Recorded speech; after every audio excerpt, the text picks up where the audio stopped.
আল্লাহ রাসূল ঘোষণা দিলেন, আল্লাহ তাআলা আয়াত নাযিল করলেন, খুয মিন আমওয়ালিহিম সাদাকাতান তুতাহহিরুহুম ওয়া তুযাক্কিহিম। আল্লাহ পাক আয়াত নাযিল করে দিলেন, এই তহবিলের মধ্যে কিভাবে সম্পদ আপনি জমা করবেন, এই ব্যাংকে টাকা কোথা থেকে আসবে। যাকাত উত্তোলন হয় সরকারিভাবে, ব্যক্তিগত নয়। যা আপনি ইচ্ছা করলে যাকাত যাকে ইচ্ছা তাকে দিয়ে দিবেন, এরকম না। যেহেতু সরকারি সেই সিস্টেমটি এখন নাই, তাই আপনারা ব্যক্তিগতভাবে দিচ্ছেন। কিন্তু ইসলামী সরকারের বিধান হচ্ছে, নিয়ম হচ্ছে, যাকাত উত্তোলন হবে সরকারিভাবে। সারা দেশের মধ্যে যত সম্পদশালী আছে, শিল্পপতি আছে, ধনী আছে, তাদের থেকে সম্পদের যাকাত কালেকশন করবে। খুয মিন আমওয়ালিহিম সাদাকাতান তুতাহহিরুহুম ওয়া তুযাক্কিহিম। এই সম্পদ উত্তোলন করে, কালেকশন করে এই ধনীদের সম্পদকে পাক করো, পবিত্র করো। সুবহানাল্লাহ।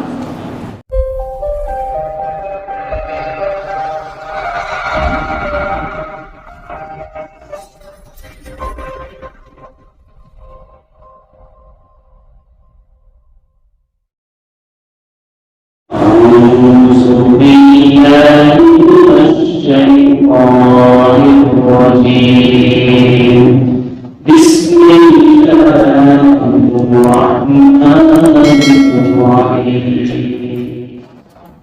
من ذا الذي يقرض الله قرضا حسنا فيضاعفه له أضعافا كثيرا والله يقبض ويبسط وإليه ترجعون.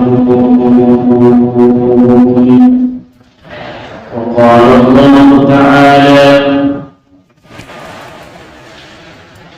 والذين يكنزون الذهب والفضة ولا ينفقونها في سبيل الله فبشرهم بعذاب أليم. صدق الله مولانا العظيم.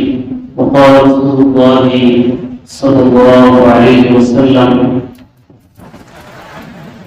من آتاه الله مالا فلم يؤد زكاته مثل له يوم القيامة شجاعا أقرع له زبيبتان يطرقه يوم القيامة أو كما قال عليه الصلاة والسلام. আল্লাহ রব্বুল আলামিন আমাদের সকলকে পবিত্র রমজান মাসে জুমা নামাজ আদায়ের উদ্দেশ্যে মসজিদে হাজির হওয়ার তৌফিক আনায়ত করেছেন। সেই মহান আল্লাহ পাকের দরবারে আমরা সকলেই শুকরিয়া আদায় করছি। সকলেই পড়ি আলহামদুলিল্লাহ। ربنا لك الحمد حمدا كثيرا طيبا مباركا فيه. আল্লাহ রাব্বুল আলামিন আমাদেরকে সৃষ্টি করেছেন ইবাদতের জন্য। ওমা খালাকতুল জিন্না ওয়াল ইনসা ইল্লা লিয়াবুদুন। আমি মানুষ এবং জিন এই দুই জাতিকে সৃষ্টি করেছি কেবলমাত্র আমার ইবাদত করার জন্য। ইবাদত করা হয় আল্লাহর হুকুম, রাসূলের দেখানো নির্দেশিত পথে মান্য করা হয়। এক কথায় আল্লাহ এবং তার রাসূলের মান্য করা, এটা কি বলা হয়? ইবাদত। ইবাদত কয়েক প্রকারের আছে। একটি হচ্ছে মৌখিক ইবাদত, আর একটি হচ্ছে শারীরিক ইবাদত, আর একটি হচ্ছে আর্থিক ইবাদত। তাহলে কয় প্রকার হলো? তিন প্রকারের ইবাদত। মৌখিক ইবাদত নাম সুবহানাল্লাহ, আলহামদুলিল্লাহ, লা ইলাহা ইল্লাল্লাহ, এরকম যতগুলো তাসবিহ আছে, জিকির আছে, এগুলো হচ্ছে মৌখিক ইবাদত। আরেক প্রকারের ইবাদত হচ্ছে শারীরিক ইবাদত, যেমন নামাজ। নামাজে দাঁড়িয়ে থাকবেন, রুকু করবেন, সিজদা করবেন, ওযু করবেন, এখানে শারীরিক ইবাদত। কি ইবাদত? শারীরিক। নামাজ শারীরিক ইবাদত, রোজা শারীরিক ইবাদত। আরেকটি হচ্ছে ইসলামের অন্যতম একটি ইবাদত, সেটা হচ্ছে আর্থিক ইবাদত। কি ইবাদত? আর্থিক।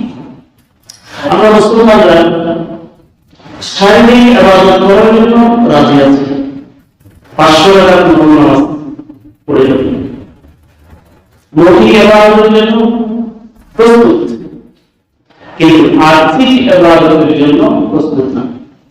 অনেক নামাজি দিকদার মসজিদে আগে চলে আসে, কিন্তু আর্থিক ইবাদতে 10 টাকা আল্লাহর রাস্তায় খরচ করতে চায়। আসলে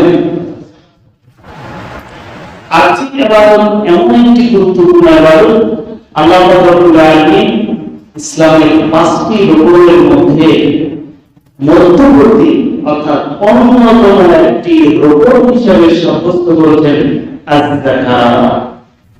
ইসলামের 5টি রুকুনের মধ্যে অন্যতম সেটা কি? যাকাত। আর যাকাত হচ্ছে আর্থিক ইবাদত। কি ইবাদত? আর্থিক।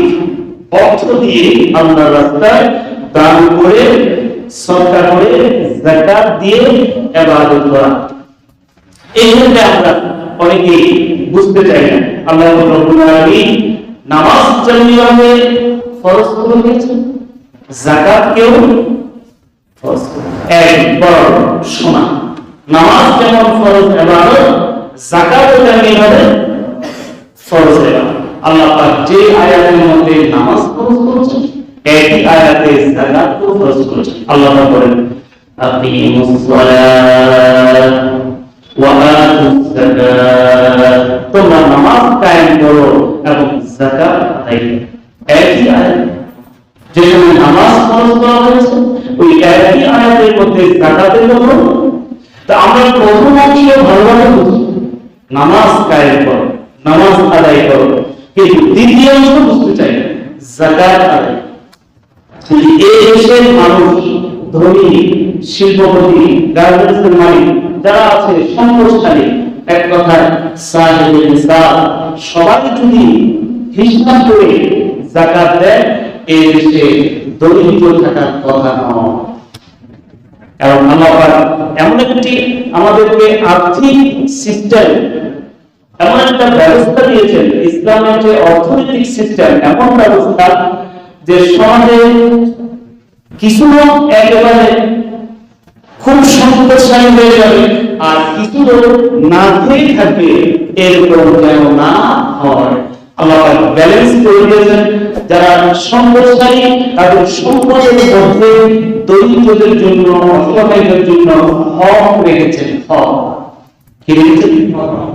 তেমন না যে যাকাত একটা করুণা, এটা একটা ইহসান, এটা একটা সহানুভূতি, এরকম না, এটা ফরজ। এবং এই যাকাত গরিবের হক। যাকাত কি? গরিবের হক। আল্লাহ সূরা আয-যারিয়াতের 19 নম্বর আয়াতে আল্লাহ বলেন, ওয়া ফি আমওয়ালিহিম হাক্কুল লিস-সাইলি ওয়াল মাহরুম। ধনীদের সম্পদের মধ্যে গরিবের, মিসকিনের, অভাবীদের, বঞ্চিতদের অধিকার কি আছে? অধিকার, হাক্কুল, করুণা। এই জন্য কেউ যাকাত দিতে পেরে আপনি নিজেকে ভাববেন না যে আমি একজন দানশীল, আমি তার উপর করুণা করেছি, এরকম ভাববেন না। কারণ আপনি যাকাত আদায় করে এটা ভাববেন যে আমি আল্লাহ পাকের একটি ফরজ বিধানকে আদায় করতে পেরেছি, আলহামদুলিল্লাহ। আপনি করুণা করেন, কারণ যাকাত আদায় করে আপনি আল্লাহ পাকের একটি ফরজ বিধানকে আদায় করেছেন, এর বিনিময়ে আপনি পরকালে আল্লাহর কাছ থেকে বহুগুণে, ডাবল রিটার্ন না, মাল্টিপল রিটার্ন, হিউজ রিটার্ন আপনি আল্লাহর কাছ থেকে কিয়ামতের দিন বুঝিয়ে দিবেন। সুবহানাল্লাহ। এটা হচ্ছে আর্থিক ইবাদত। সারা পৃথিবীতে কয়েকটি সিস্টেম, একটি হচ্ছে পুঁজিবাদী সিস্টেম। এটা একটা অর্থনৈতিক একটা সিস্টেম চলছে সারা পৃথিবীতে। এর আগে একটা অর্থনৈতিক সিস্টেম ছিল যেটা ছিল সমাজতান্ত্রিক।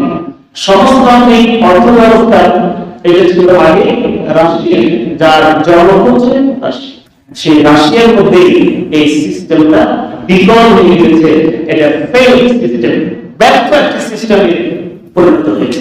এটা কারণ ছিল এই সমাজতান্ত্রিক অর্থ ব্যবস্থার কথা বলে সেখানে সম্পদের ব্যক্তি মালিকানার কথা বলে। সমাজতান্ত্রিক অর্থ ব্যবস্থার সিস্টেম হলো সকল সম্পদের মালিক হলো রাষ্ট্র। রাষ্ট্রের যিনি মালিক, প্রেসিডেন্ট বা সরকার সকল সম্পদের মালিক। জনগণ শুধু কাজ করবে, সকাল থেকে সন্ধ্যা পর্যন্ত কাজ করবে, আর সন্ধ্যাবেলায় সকলে দুইটা রুটি পাবে। কয়টা রুটি? দুই রুটির মালিক। জনগণ শুধুমাত্র দুইটা রুটির মালিক, সারাদিন কাজ করে দুইটা রুটি দিবে, আর সকল সম্পদের মালিক হবে রাষ্ট্র। তখন কি হলো? জনগণ আস্তে আস্তে কাজের মধ্যে অলসতা, মানুষের কাজ করতে চাইল সারাদিন সেগুলো দুইটা রুটি পাবো, এত পরিশ্রম করে লাভ। আস্তে আস্তে আস্তে আস্তে মানুষ যখন কাজ ছেড়ে দিল, অলস হয়ে গেল, তখন এই সিস্টেমটা বিকল এবং ব্যর্থ হিসেবে পরিণত হল। আর একদিকে এখন যে সিস্টেম চলছে সারা পৃথিবীতে সুদ ভিত্তিক পুঁজিবাদী সিস্টেম, ক্যাপিটালিজম, মানে মানুষ শুধু সম্পদ করতেই থাকবে, এক চেটিয়ে হবে। গরিবের হক সেখানে দেখা হবে, মালিক শ্রমিকটা বুঝবে না, শুধুমাত্র মালিক বুঝবে। শুধুমাত্র বিলিয়নারি ধনকুব তারা শুধু বুঝবে আমাদের সম্পদ চাই, সম্পদের পাহাড় হিমালয় সমান সম্পদ তারা করবে, কিন্তু গরিবের দিকে তারা তাকাইয়া দেখতেও। একটা সিস্টেম সারা পৃথিবীতে চলতেছে। এই সিস্টেম সুদ ভিত্তিক, সুদ খাওয়া আর সম্পর্ক। বহু সম্পদশালী এরকম আছে, শুধু সম্পদ জমা হচ্ছে, পাহাড় সমুদ্র সম্পদ। তার সম্পদ কত টাকা এখন বর্তমান সে বলতে পারবে, এই জন্য সম্পদ হয়ে গেছে।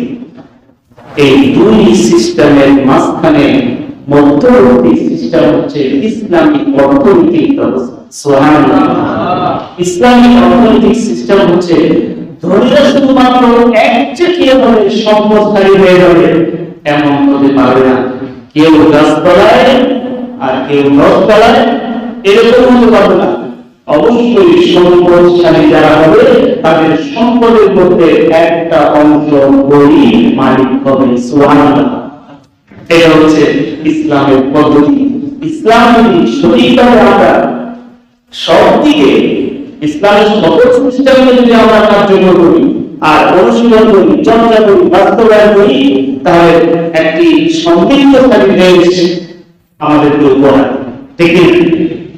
ইসলাম অর্থনীতি এরকম একটা সিস্টেম যেটা আর কেউ দিতে পারে না। আল্লাহ রাসূল সাল্লাল্লাহু আলাইহি ওয়াসাল্লাম যখন মদিনায় আসলেন, মদিনায় আসার পরে একটি ইসলামী রাষ্ট্র তিনি গঠন করলেন। আর প্রথমেই একটি ব্যাংক তিনি তৈরি করলেন, সেটার নাম ছিল বাইতুল মাল। কি নাম? বাইতুল মাল নামক একটি ব্যাংক তিনি উদ্বোধন করলেন। আর সকল মুসলমানদেরকে ডেকে তিনি একটি ঐতিহাসিক ডিক্লারেশন দিলেন, যে ডিক্লারেশন, যে ঘোষণা পৃথিবীর কোন পুঁজিবাদী অর্থনীতিবিদ আর কেউ দিতে পারবে না কিয়ামত পর্যন্ত। আল্লাহ রাসূল বলে দিলেন, আল্লাহ রাসূল সাল্লাল্লাহু আলাইহি ওয়াসাল্লাম বলে দিলেন, কি বলেন?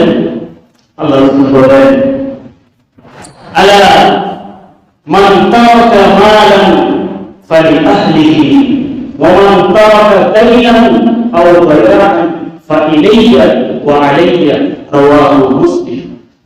আল্লাহ রাসূল ঘোষণা দিলেন, খবরদার দেশের সকল জনগণ, তোমরা যারা সম্পদ রেখে যাবে, ব্যক্তি মালিকানাধীন সম্পদ রেখে যাবে, তাহলে সেই সম্পদের মালিক হবে ওয়ারিস। কে মালিক হবে? তাহলে ইসলামের ব্যক্তি মালিকানা স্বীকার করে আপনি সম্পদের মালিক হতে পারবেন। ব্যক্তিগতভাবে ব্যক্তি মালিকানা স্বীকার করে ইসলাম বলেন, যে ব্যক্তি সম্পদ রেখে দুনিয়া ছেড়ে চলে গেল সেই সম্পদের মালিক হবে ওয়ারিস। সেই পদ্ধতি অনুসরণ করে ইসলামে এখনো পর্যন্ত আমরা মুসলমান সম্পত্তি উত্তরাধিকারী করি না, এই সিস্টেম।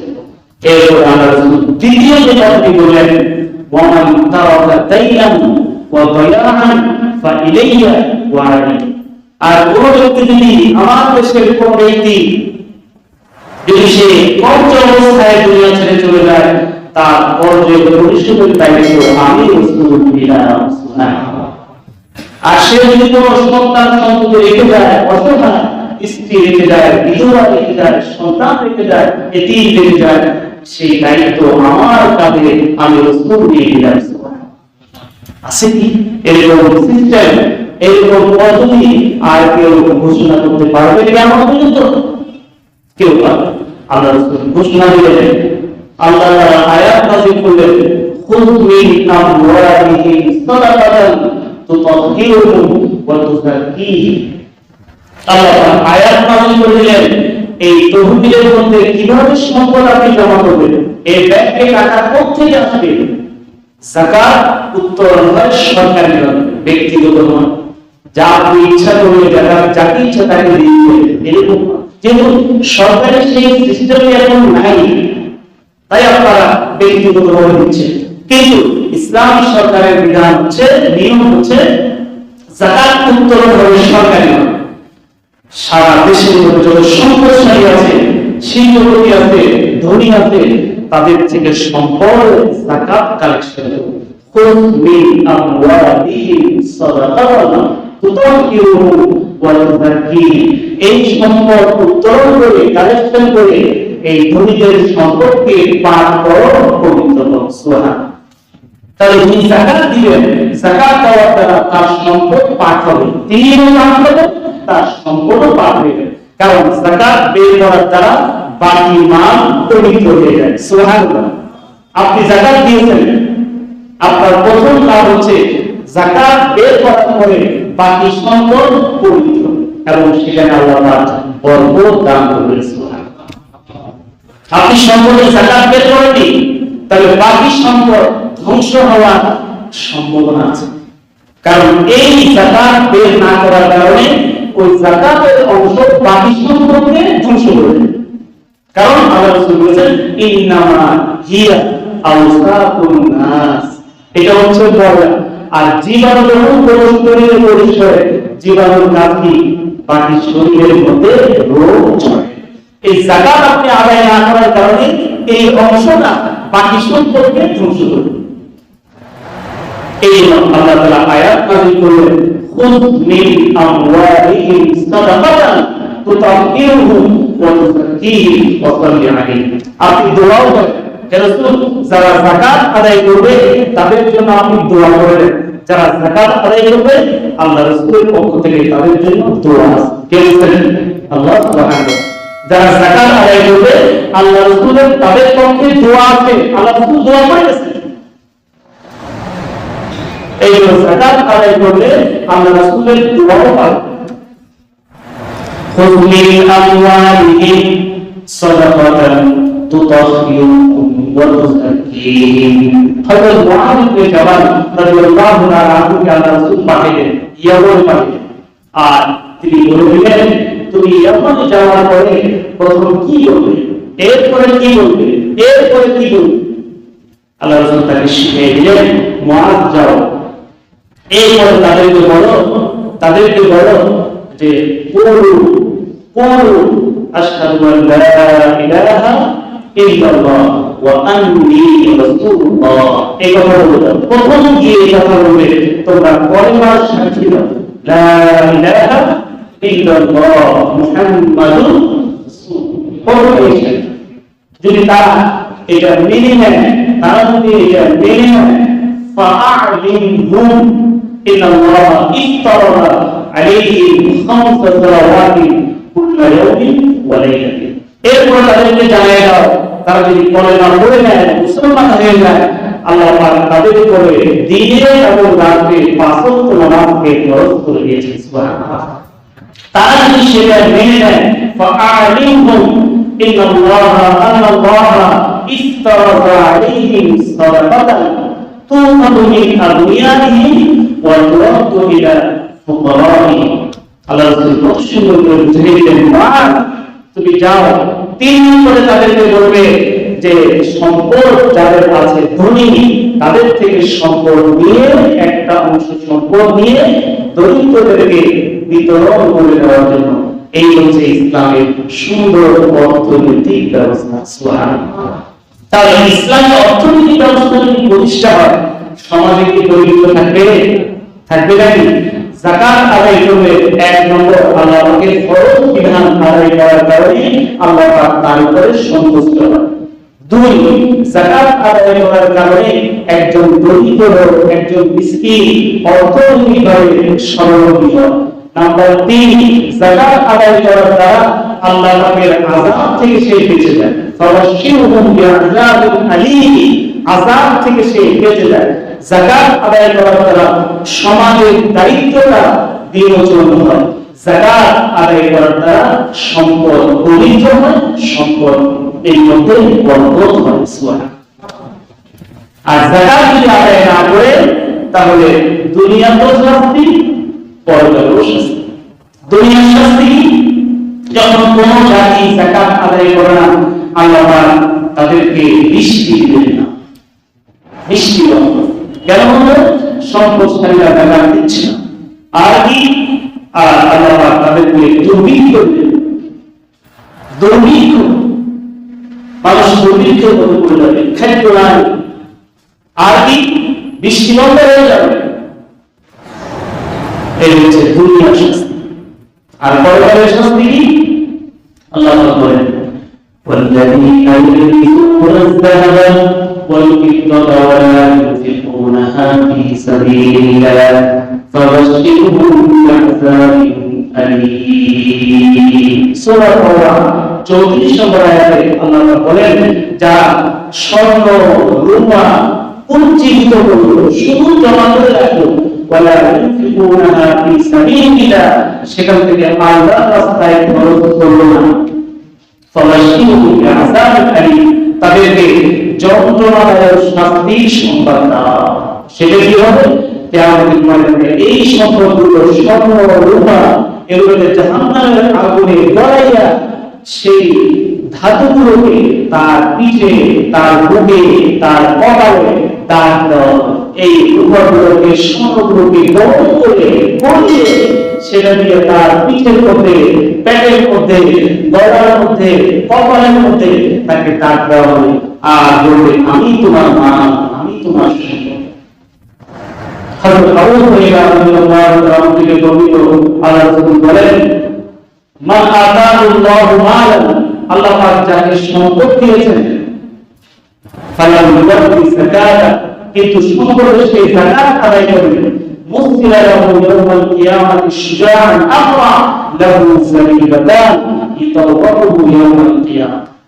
আল্লাহ রাসূল বলেন, যে ব্যক্তি যাকাত আদায় করলো না, আল্লাহ পাক তাকে সম্পদ দিয়েছেন, যাকাত আদায় করলো না, এই সম্পদগুলো কিয়ামতের ময়দানে একটি বিষাক্ত পেট মাথাওয়ালা একটি সাপ পরিণত হবে, সাপে পরিণত হবে, এবং তার 2টি দাঁত থাকবে, মাথার মধ্যে 2টি দাঁত থাকবে, এবং এই সাপ তাকে এরকম কামড়াতে থাকবে, তার গলার মধ্যে সেটাকে ঝুলিয়ে দেওয়া হবে, আর সে তাকে কামড়াতে থাকবে সম্পদশালীকে যাকাত থেকে।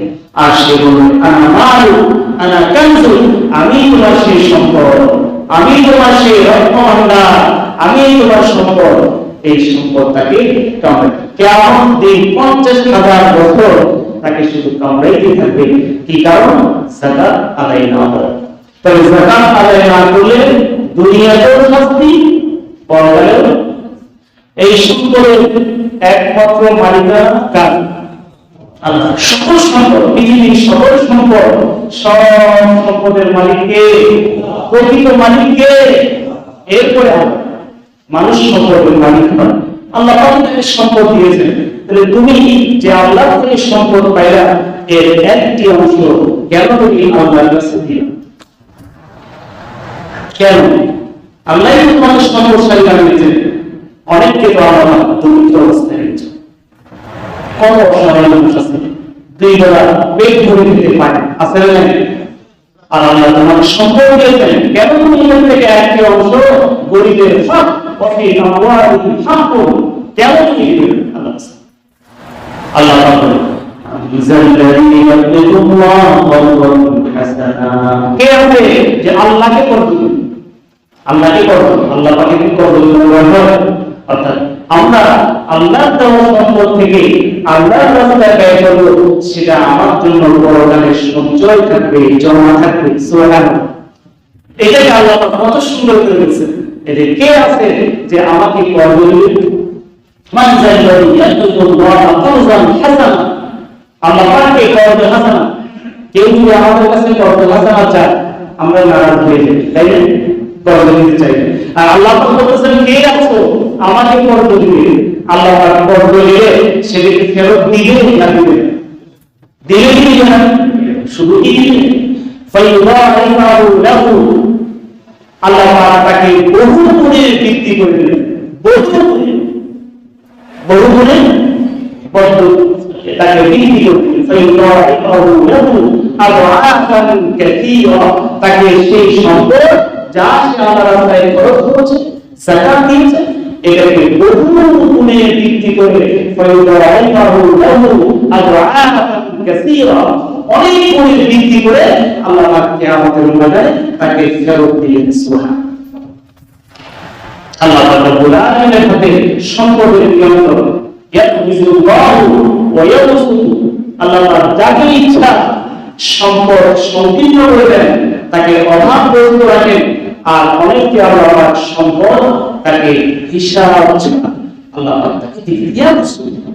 আল্লাহ পাকের হাতে ওই এই তুজারু, আর তোমরা আল্লাহর কাছেই তো ফিরে যাবে। তাহলে সম্পদ কাউকে আল্লাহ পাক বেশি দেন, কাউকে কম দেন, কাউকে বেশি দেন, কাউকে কম দেন। এটার হিকমত কি? একটা গল্প শুনেন, তাহলে বুঝে আসবে যে আল্লাহ পাক কাউকে সম্পদ বেশি দিলেন আর কাউকে কম দিলেন। কারণটা কি? নাহনু কাসামনা বাইনাহুম মাঈশাতাহুম ফিল হায়াতিদ দুনিয়া, আমি মানুষকে তাদের মাঝে জীবিকা বন্টন করে দিয়েছি, কাউকে বেশি দিয়েছি, কাউকে কম দিয়েছি। এই বেশ কম করা মূল হিকমতটা কি? এক আজব দেশের করুণ কাহিনী।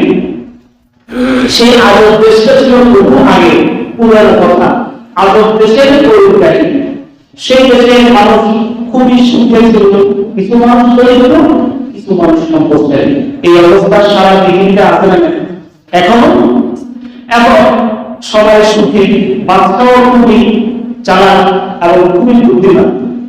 এখন দেশের জনগণের একটি আবদার করলো, বাদশা, রাজা, আমাদের দেশে কিছু গরিব মানুষ আছে, আপনি চাইলে সবাইকে তো কিছু সম্পদ দিতে পারেন, সবাই ধনী হয়ে যায়, অসুবিধা, সবাই ধনী হয়ে যায় না, অসুবিধা। এখন বাদশা বলে, দেখো এই কাজ করতে যাবে, আল্লাহ পাকের পরে হিকমত আছে। তারা বলে, না, আমরা অনেকদিন পরে একটা আবদার করছি, এটা একটু রাখেন। যারা দরিদ্র আছি বা আপনি চাইলে দেশের সবাইকে স্বর্ণ মুদ্রা দিয়ে সবাই কিন্তু দিয়ে যায় না। এখন বাদশা চিন্তা করলেন, একটা আবেদন যখন করতে, ঠিক আছে, রক্ষা করুন, এই দেশের সকল নাগরিককে 1000 করে স্বর্ণ মুদ্রা দিয়েছে। কত হাজার? 1000 স্বর্ণ মুদ্রা, সবাইকে 1000 স্বর্ণ মুদ্রা। একটা স্বর্ণ মুদ্রার কত দাম? এখানে 1000 সবাই দিয়েছে। এখন দেওয়ার পরে সবাই খুশি। ওই দেশে এক লোক ছিল, তার নাম হলো আব্দুল্লাহ। সে আব্দুল্লাহ পয়সাওয়ালা, তার ঘরে 1000 দিনার পৌঁছে গেছে। 1000 দিনার রাত্রিবেলা দিয়ে গেছে তার ঘরের মধ্যে একটা পোটা 1000 দিনার। খুব খুশি, বলে যা ভালোই গেছে, 1000 দিনার পাইছে, আর গাড়ি বাড়ির কোনো অভাব হবে না। এখন স্ত্রীকে দেখাইছিল, দেখো এই 1000 দিনার লাল লাল লাল লাল স্বর্ণের মুদ্রা। স্ত্রীকে দেখাচ্ছে, দেখো কি খুশি, কালকে থেকে আমরা গাড়ি বাড়ি যা কিছু আছে সব অভাব আমাদের পুরো হয়ে গেল, আর কোনো চিন্তা নেই। ঠিক আছে, সকালবেলা আছে 3 তলা থেকে নামছে, পয়সাওয়ালা তো মোটামুটি 3 তলা বিল্ডিং ছিল, 3 তলা থেকে নামছে, ওই স্বর্ণ মুদ্রা নিচে শুকিয়ে নিচে নাই দারোয়ান নিচে দেখা যায় দারোয়ান গাড়ি করতেছে, এখানে কি ঘটনা, গাড়ি করতে বলে স্যার অনেকদিন আপনার এখানে কাজ করছি, আর দরকার নাই, এই যে দেখেন বাদশাহ আমার জন্য 1000 দিনার পাঠিয়েছে, আমাদের রাজা 1000 দিনার পাঠিয়েছে, আপনার এখানে আমার কাজ করা দরকার নেই, 10,000 টাকার বেতনের আমার কোনো দরকার নেই, যান আপনার রাস্তা আপনি পাবেন, টাকা পাইছে তো বুঝুন চলে গেছে। এখন উনি স্বর্ণমুদ্রা নিয়ে রাস্তায় গেছে, এখন গাড়ি নিয়ে বাজারে যাবে, কোন গাড়ি হবে কি, নাই সিএনজি, নাই রিক্সাওয়ালা, নাই ট্যাক্সিওয়ালা, কিছুই নেই, কেউ নাই, কি এক অবস্থা, ভয়াবহ অবস্থা, আধা ঘন্টা অপেক্ষা করছি, কোন গাড়ি হবে না। হঠাৎ অনেকক্ষণ পরে একটা রিক্সাওয়ালা এই পাইছে, আসেন আসেন রাত করে নিয়ে একটু বাজারে যাবো, আসেন। রিক্সা দূর, তোমার মাথা খারাপ হয়েছে, আমি কি তোমার চাকরি করতে আসছি নাকি, এই যে দেখো বাদশাহ আমাকে 1000 দিনার দিয়েছে, এখন এগুলো নিয়ে বাড়ি চলে দিয়েছি, আর এই দেশে থাকবো একদম গ্রামের বাড়ি, বুঝতে পারলেন চলে গেছে। এখন সে অনেক কষ্ট করে পায়ে হেঁটে বাজারে গেছে, বাজারে যায় এখন কি বাজার, কোন আলুওয়ালা নাই, শাকওয়ালা নাই, মাছওয়ালা নাই, ডিমওয়ালা নাই, কেউ নাই বাজারে, আর কোন দোকানদার করতে ব্যবসায়ী কেউ নেই। কি শাক কিনবে, কি আলু কিনবে, কি মাছ কিনবে, বাজারে তো কেউ না, কেমন থাকবে, সব আলুওয়ালা শাকওয়ালা সবাই কিনেছে 1000 করে দিবে। এখন বাজার না করে ফেরত আসতেছে, আইসা মনের দুঃখ স্ত্রীকে বলতেছে, দেখো এই অবস্থা, আজকে সারাদিনে এই ঘটনা শুনে স্ত্রী বলে, তাই হায় হায়, এই দেখো বাদশা আমার জন্য 1000 দিনার পাঠাইছে, আজকে থেকে আমি আর ঘরে রান্না বান্না করতে পারবো না, কাজের বুয়া ঠিক করো, এই 1000 দিনার থেকে খরচ করে দেবো, চলুন। ঠিক আছে, খুব ভালো। কিসের কাজের বুয়া, কাজের বুয়া বলে এই দেখো বাদশা আমার জন্য 1000 দিনার পাঠাইছে, আমার আর তোমার ঘরে কাজ করার কোনো সুযোগ, এখন সারাদিন তো হয়ে গেছে, দুপুরও খানা নাই, খানাটা করে পাক করবে না, কেউ তো পাক করবে না, সারাদিন হয়ে গেছে, সন্ধ্যাবেলায় এবার চিন্তা করবো না কিছুটা কিছু খাওয়া লাগবে, অন্তত যাবে ওই যে কলা আর পাউরুটি বিক্রি করবো, ওর কাছ থেকে 2টা পাউরুটি আর 2টা কলা হলো, এবার সর্বমূল্য গিয়েছে।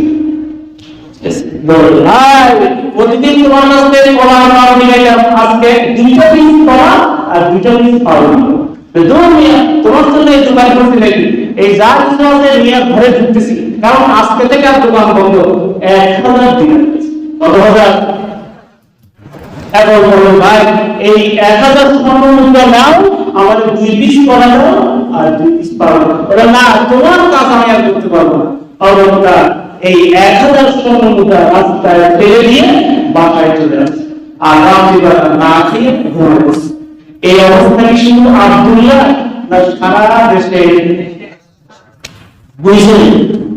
এমন একটা ঘটনা ঘটে গেল, আজব দেশের করুণ কাহিনী, 3 দিন পর্যন্ত দেশের লোক আর ঘর থেকে বের করেনি, 3 দিন পর্যন্ত আর ঘর থেকে বের না, কার কাজ কে করবে, সবাই তো ধরে, কার কাজ কে করবে, সবাই তো ধরে। এখন 3 দিন পর্যন্ত না খেয়া সব অসুস্থ হইয়া হাত বিশাল কঙ্কাল হয়ে গেছে।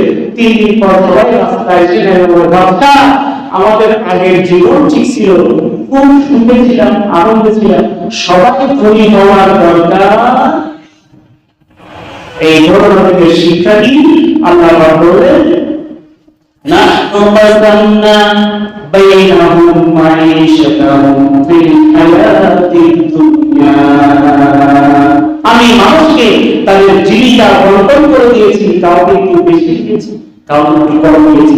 যে সম্পদশালী তাকে একটু বেশি দিলাম, তো যার সম্পদ নাই সে তার খরচ কিভাবে তাকে দিয়ে কাজ করাবে, আর যার সম্পদ নাই সে অভাবী, সে দরিদ্র, সম্পদশালীর কাজ করে তার থেকে কিছু অর্থ টাকা পয়সা কামাই করতে পারে। তাহলে উভয়ই চলবে, সম্পদশালীও চলতে পারে সমাজে, আর একজন দরিদ্র সমাজে চলতে আল্লাহকে খেদমত, কার খেদমত, কার খেদমত, আল্লাহকে খেদমত বুঝাচ্ছে। নাহনু কাসামনা বাইনাহুম মাঈশাতাহুম ফিল হায়াতিদ দুনিয়া, আমি কাউকে একটু বেশি দিয়েছি, ইয়াকুমিলু ওয়া ইয়াকুসুদু, কাউকে কম দিলাম, কাউকে বেশি দিলাম, জীবিকা যেন চলতে পারে, সমাজ যেন চলতে পারে। একটা সুন্দর সিস্টেম আল্লাহ পাক করে দিলেন। সুবহানাল্লাহ। ওয়াইলাইহি তুরজাউন। আর যে যতই সম্পদের মালিক হও না কেন, একদিন তুমি আমার কাছে ফিরে আসবে। একদিন ফিরে এই সম্পদের হিসাব আমাদেরকে দিতে হবে। যাকাত আল্লাহ রাব্বুল আলামিন ফরজ করে দিয়েছেন সম্পদশালীর উপর। কার উপরে? সম্পদশালীর উপর। যার কাছে 7.5 তোলা স্বর্ণ আছে। কত তোলা? 7.5 তোলা স্বর্ণ আছে, তার উপরে যাকাত ফরজ 2.5%। এটাকে টাকায় হিসাব করে 2.5% যাকাত তাকে দিতে হবে। কারো কাছে যদি 52.5 তোলা রূপা থাকে, তাহলে তার উপরে যাকাত ফরজ। 1 বছর তার কাছে যদি এই সম্পদ থাকে, স্বর্ণ অথবা রূপা, তাহলে তাকে এর 2.5% যাকাত দিতে হবে। কত পার্সেন্ট? কারো কাছে স্বর্ণ নাই, রূপা নাই, টাকা আছে, ক্যাশ। এই ক্যাশটা যদি স্বর্ণের সমান হয় মূল্য, অথবা রূপার মূল্যের সমান হয়, তাহলে তাকে যাকাত দিতে হবে। 3 সাহেবে হিসাব, তাকে যাকাত দিতে হবে। কারো কাছে স্বর্ণ নাই, রূপা নাই, নগদ টাকাও নেই, ব্যবসায়িক পণ্য আছে, দোকানে মাল আছে, তাহলে এই মালগুলোকে অন্য দ্রব্যকে ক্যাশ কনভার্ট করে তার টাকা হিসাব করে তাকে যাকাত আদায় করতে হবে। কি বলতে হবে? যাকাত। কারো কাছে ব্যাংকে টাকা আছে, ডিপোজিট, এফডিআর করছে, অথবা ইন্স্যুরেন্স করছে, অথবা শেয়ার মার্কেটে তার বিনিয়োগ আছে, তাহলে এই সব কিছু সম্পদ, টাকা, এটার উপরে যাকাত।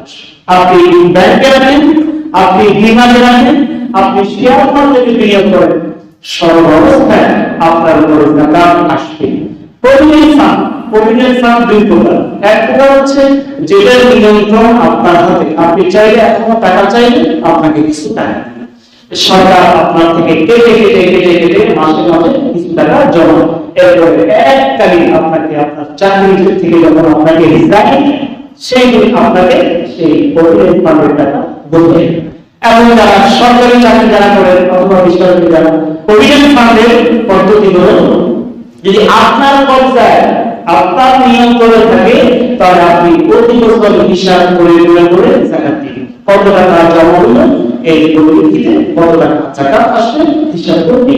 আর যেই প্রভিডেন্ট ফান্ডের নিয়ন্ত্রণ আপনার হাতে নেই, আপনার সরকারও বলতেছে না আপনার কত টাকা জমা হয়েছে, আপনার যেই চাকরি শেষ সেই সরকার থেকে বুঝে নেবে।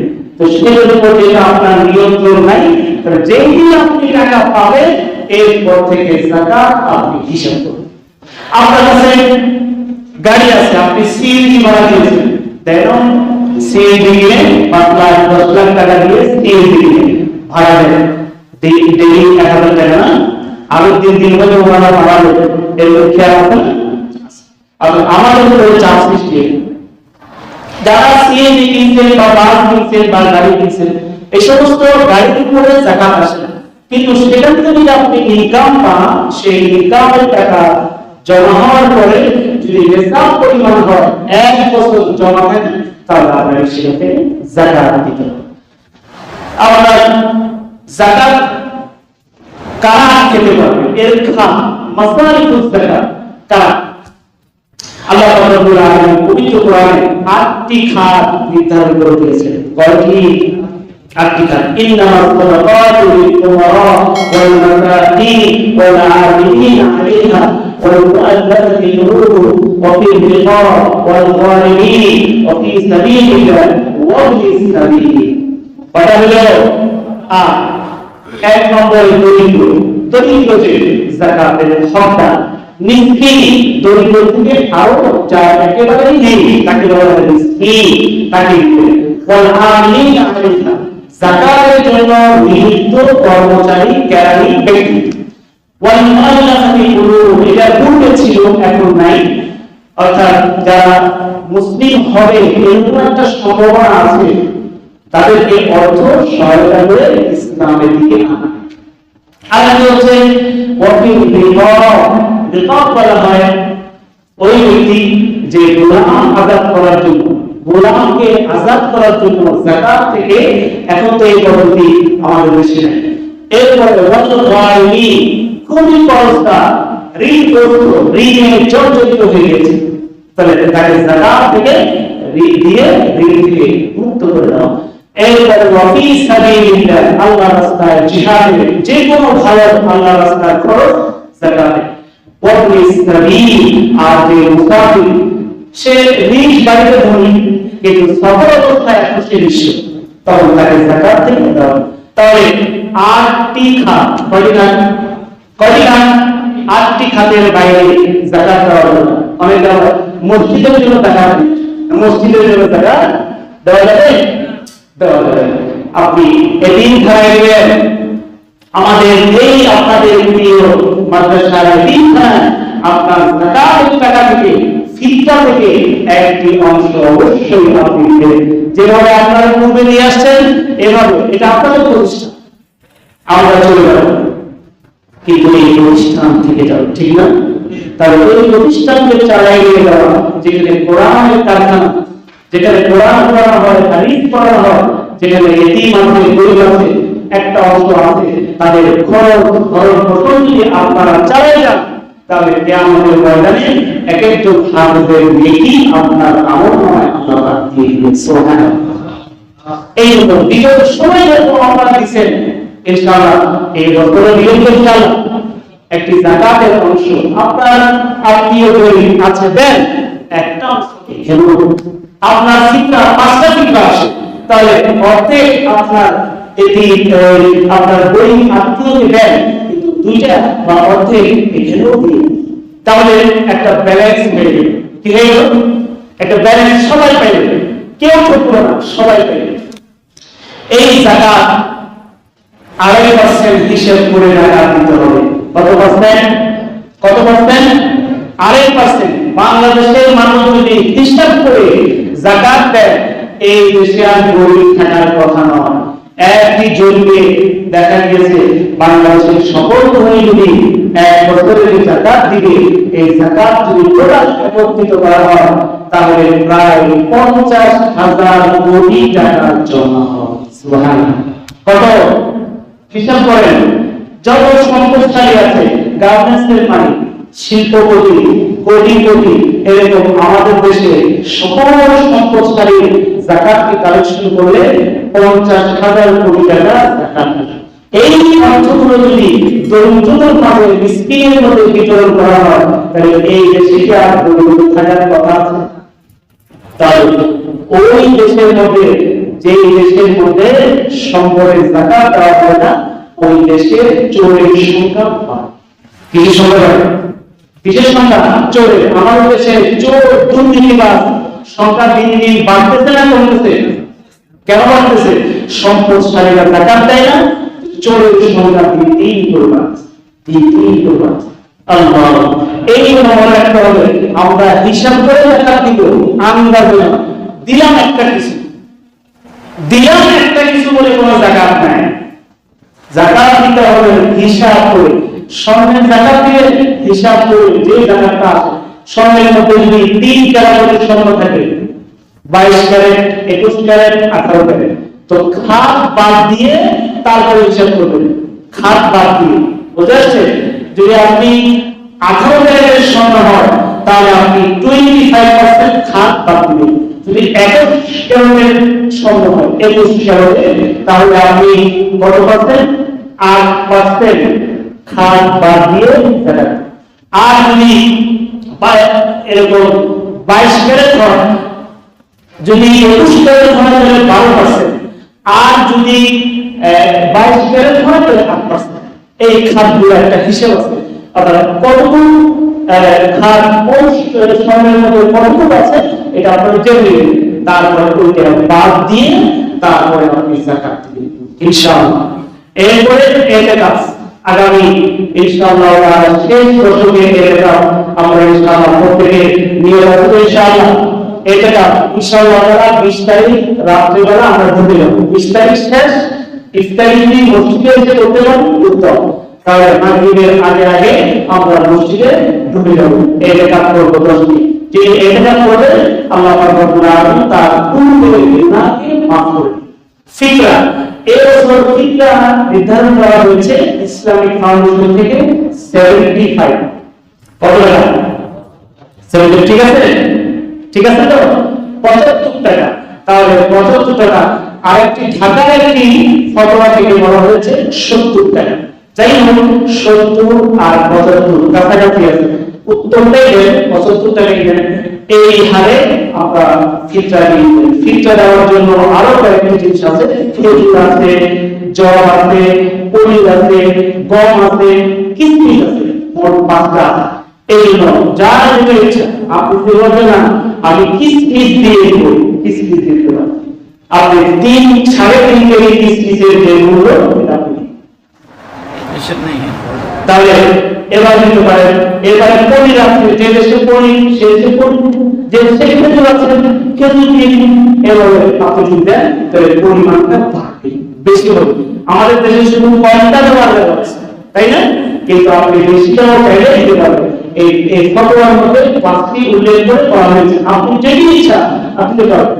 আপনি কয়টা দিলেও আদায় হয়ে যাবে। আল্লাহ রাব্বুল আলামিন আমাদের সকলকে হিসাব করে যাকাত আদায় করা এবং ফিতরা আদায় করা আল্লাহ পাক তৌফিক দান করেন। ওয়া আলহামদুলিল্লাহি রাব্বিল আলামিন।